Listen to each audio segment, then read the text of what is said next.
Welcome to the Design of Concrete Structure course. So this course has a prerequisite which is structural analysis, which you have studied in the last semester.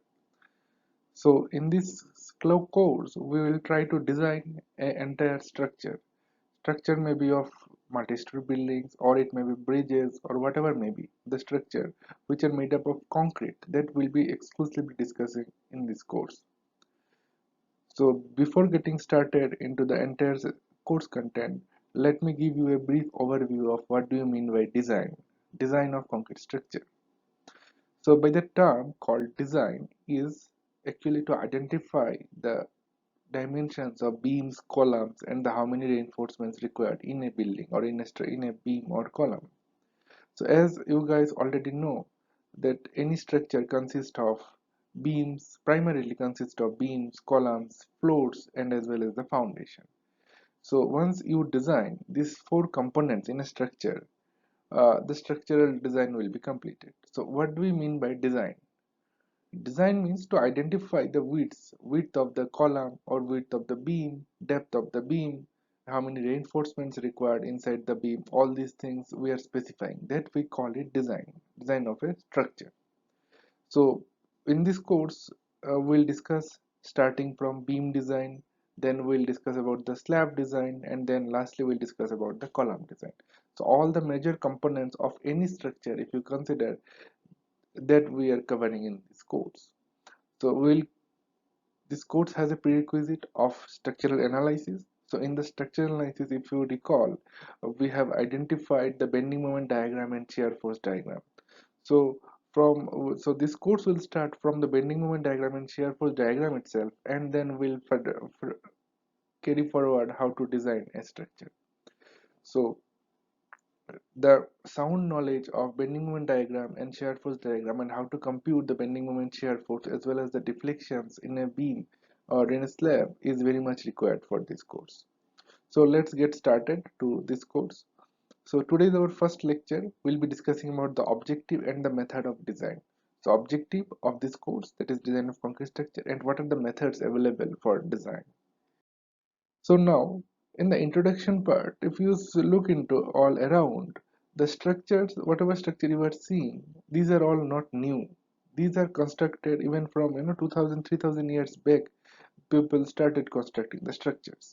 So earlier days, normally the stones are used to construct a structure. Even nowadays also, if you visit rural side, rural India, you will find many structures, or if you go to hilly area, you will find many structures are made up of stones.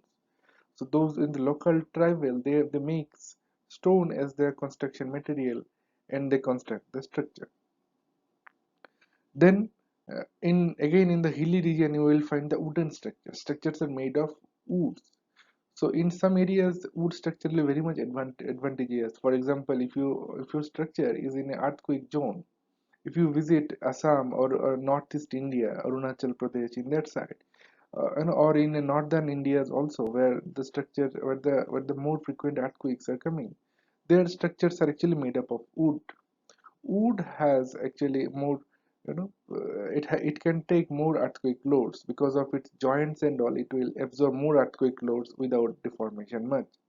So that's why wooden structures are preferred in the hill regions where earthquake are more prone.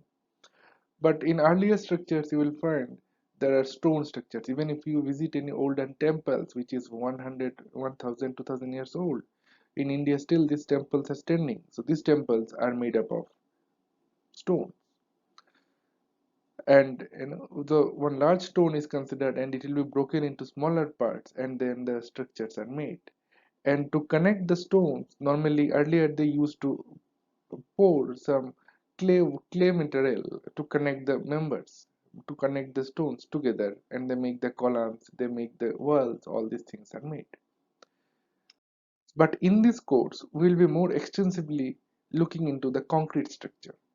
So you have another course, it is steel structure, design of steel structure. That in that course it will be dealt with only steel. But here in this course we'll be more concentrated on the concrete structure, reinforced structure. So now before going into more and design part of concrete structure, let's understand the few parameters of concrete structure. So reinforced concrete as a composite material has occupied a special place in the modern construction industry, because what will happen if you use a stone structure, the geometry of the structure will be fixed. You can make only rectangular, or you can make only square, or even with wooden structure also. You can make either rectangular or maybe square or maybe circular. That is common geometric shape only you have to construct structures. But once concrete came into picture, maybe 1,000 years ago or 100 years ago, then we get rid of this common geometric fixture. So we can make of any shape. It may be hexagon, or it may be in any weird shape. We can make our structure made up of concrete, because concrete is flexible and it can take any shape. So due to its flexibility in form of and the superiority in performance also, it has replaced to a large extent the earlier materials, like whichever is stone, timber, steel. These things are common shape only you can make, but using the concrete you can make a varieties of shapes. Thus it has helped the architecture and engineer to build several attractive shell forms, or maybe in other any curved structures also can be possible. However, its role is several straight line structure forms like multi-story frames, bridges, foundations is enormous. Now, the design of these modern reinforced concrete structures may appear to be highly complex. If you see any structures, this structure, if you see this is a suspension bridge, or if it's a multi-story building, if you look into this, by looking it will be visible that very complex structure it is. But these structures are actually, if you break into multiple pieces, you will find these are only made up of columns, beams, and slabs and foundation. So these are major four components in any structure. If you see, if you disintegrate the structure, you will find there are hardly few elements, either beam or column or slab or foundation. These are the four elements in a structure. So, design of reinforced concrete structure has started in the beginning of the last century, followed uh, by the purely empirical in nature. So the design of concrete structure started maybe more than 100 years ago, but initial days the proportion of mixing the param quantities are in an empirical approach. So in a concrete is made up of sand, cement, and aggregate. So sand we call it fine aggregate, whereas stones aggregate we call it bold aggregate or coarse aggregate, and cement. So basically concrete is made up of three things: sand, cement, and aggregate. And also we mix water and make this paste. So initial days, when 100 years back, when the first time concrete came into picture, that time empirical approaches were used to make the concrete. Means some empirical approach, two times of sand to one times of cement and maybe four times of aggregate, something like that. In empirical in nature all the design was. But when last 60 70 years, when we are more advanced in our science and technology, we are now coming into more theoretical approach to design the concrete. Therefore, rigorous elastic theories has developed for the making of this concrete. However, the limit state method, which is currently used nowadays, is a semi-empirical in nature and has been found to be the best for the design of reinforced concrete structures. So nowadays, whatever methods we apply, that is actually semi-empirical. We use few equations, and also some portion is empirical in nature, and then we design our structures. So now, what is the objective of our design of concrete structure? So every structure has got its form, functionality, and the aesthetics also. Normally, we consider that those who are an architectural engineer, they will take care about the aesthetic part, whereas the structural engineer will take care about the strength and stability part of a structure. However, the role of a architecture and structural engineer are very much interactive concept. So both has to understand. So structural engineers has to understand the basics of the architecture, as well as architecture also should understand the basic concepts of designing part. Then only we can construct a good, durable, aesthetically good structures. So both the engineers and architecture should realize that the skeleton structure without architecture is a barren, and merely architecture without the strength and stability is completely waste. The structure may collapse anytime if you don't look into the design strength and stability part. So safety here includes the consideration of reverse strength, limited deformation and durability. So what we call about the safety, safety is nothing but structure should be strength, should have a proper strength, stability, and the deformation should be within a limit. So now let's see what are the objectives of the design of reinforced concrete structure codes. So our first objective is the structure is designed should have an accepted probability of performing satisfactorily during the intended life. So what is this intended life? So in any structure we specify some intended life. So our structure may not be standing next 1,000 years or 2,000 years. So we give some life that up to that life our structure should be fine. That we call it design life. In it may be any structure, it may be bridges or it may be buildings, whatever may be the structure, it will have a design life. So design life means up to that period the structure should remain stand without any collapse or anything, any cracks or nothing. So the structure should be designed so that should have an accepted probability of performing satisfactorily. So this objective does not include a guarantee that every structure must perform satisfactorily during its intended life. There are uncertainties in the design process, both in terms of estimation of loads and also the structural strength, so material properties of a structure. So full guarantee would only involve the more cost. So if you can construct a structure, we can rest of 2,000 years, but that the construction of that structure will be very much cost involved. Too much of structure's cost will be very much high. So that is also not desirable. So what we would construct a structure, our structure will perform in acceptable probability performance satisfactorily. So we'll set some limits. So our structure should perform satisfactorily with that limit up to this intended life. That will be our main objective. So we are not constructing a structure which will stand up to eternity. We are constructing a structure and will assign a limit also, intended life limit. Up to this our structure will be performing good without any disturbance. That is our first objective. Second objective, design of structure. The design structure should sustain all loads and deformations within the limit of the construction and its use. So what does this mean? So adequate strength and limited deformations are the two requirements of a design structure. So what are these two? That is adequate strength means structure has adequate strength means proper strength, and similarly the limited deformation of a structure should not be too high. So it will have limitation. So these are the two parameters or two requirements to design any structure. The structure should have sufficient strength and the deformation must be within the prescribed limit. So we'll give some limit. In that limit only our structure deformation should be due to the all loads during the construction and after that also. So structure having insufficient concrete strength which falls in bending in compression with the increase in load.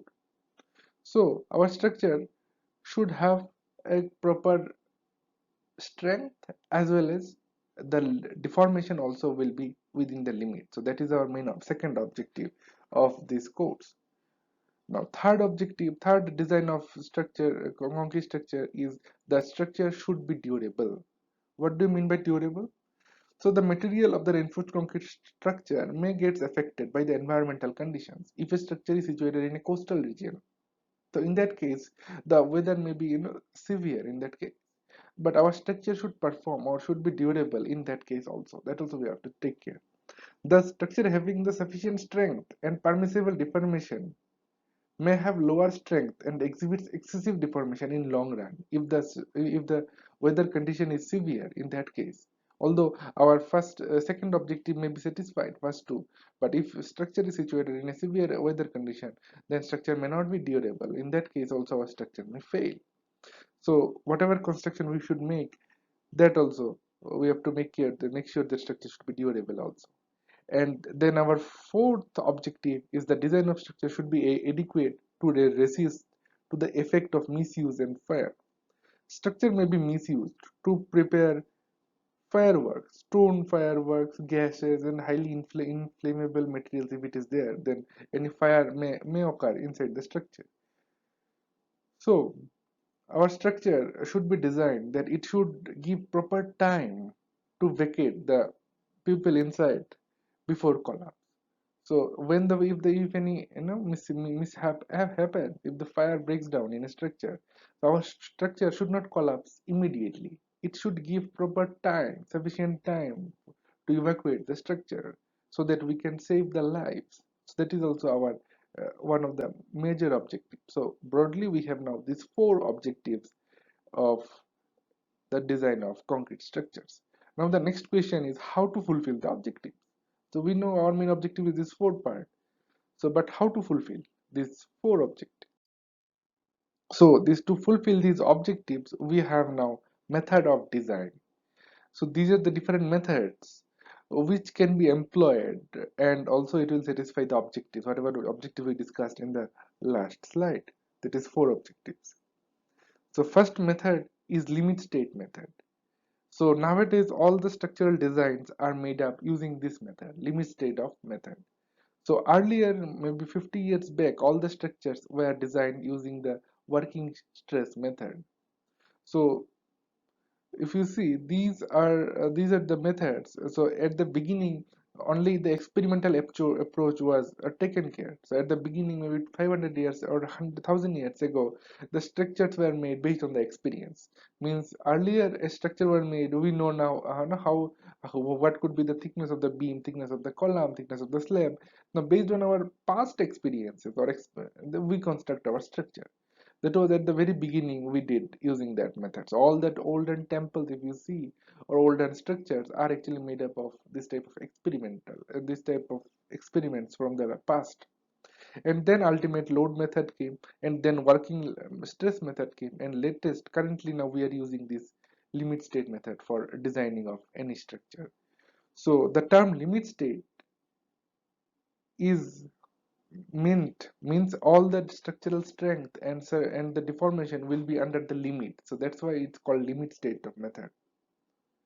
So we have now four limits. One is serviceability limit, one is crack opening limit, one is collapse limit.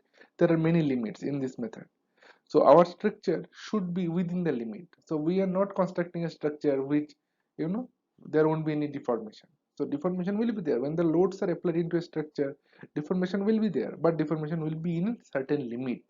So using this method, we are specifying some limit. Our structure should not cross up to that limit.